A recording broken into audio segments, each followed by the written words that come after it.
జాతిపిత మహాత్మా గాంధీ చూపిన మార్గమే సమసమాజ నిర్మాణానికి బాటలు వేస్తుందని మాజీ మంత్రి డొక్కా మాణిక్యవర ప్రసాద్ తెలిపారు. ఆ దిశగా పాలకులు పూనుకోవాలని ఆకాంక్షించారు. మహాత్మా గాంధీ జయంతిని పురస్కరించుకుని Amaravati institute of social sciences ఆధ్వర్యంలో హిమనీ సెంటర్లోని ఆయన విగ్రహానికి మాజీ మంత్రి డొక్కా మాణిక్యవర ప్రసాద్, జన చైతన్య వేదిక రాష్ట్ర అధ్యక్షులు వల్లంరెడ్డి లక్ష్మణ్ రెడ్డి పూలమాలలు వేసి ఘనంగా నివాళులు అర్పించారు. ఈ సందర్భంగా వారు మాట్లాడారు. మహాత్మా గాంధీ దేశానికి చేసిన సేవలు గురించి వివరించారు.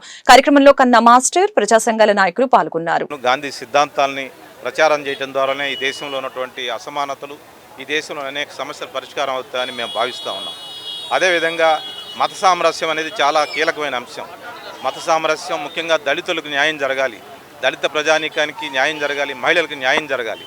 అలాంటి జరగాలంటే గాంధీ గారి ఆలోచనల శరణ్యం. ఈరోజు మరి ట్రంప్ అమెరికా కొలాప్స్ అయిపోయింది, యూరప్ కొలాప్స్ అయిపోయింది, వాళ్ళ దేశాల్లో సంక్షోభాలు ఉన్నాయి.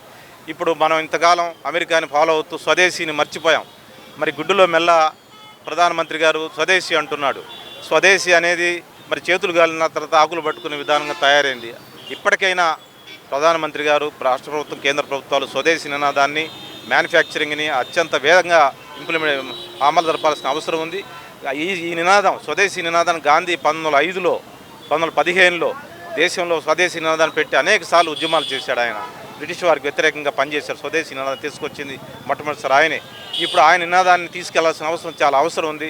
దేశం అభివృద్ధి చెందాలంటే స్వదేశీ ఒక మార్గం అని చెప్పి మనం విజ్ఞప్తి చేస్తూ, గాంధీ గారి ఆలోచనలను ఇంప్లిమెంట్ చేయడం ద్వారానే మత సామరస్యం, ఇటు దళితులు, ఇటు పేద వర్గాలు, మహిళలు అందరూ బాగుపడతారు. భారతదేశం అభివృద్ధి చెందాలంటే గాంధీ గారి ఆలోచన కాకుండా మరి ఏ మార్గంలో సాధ్యం కాదని చెప్పేది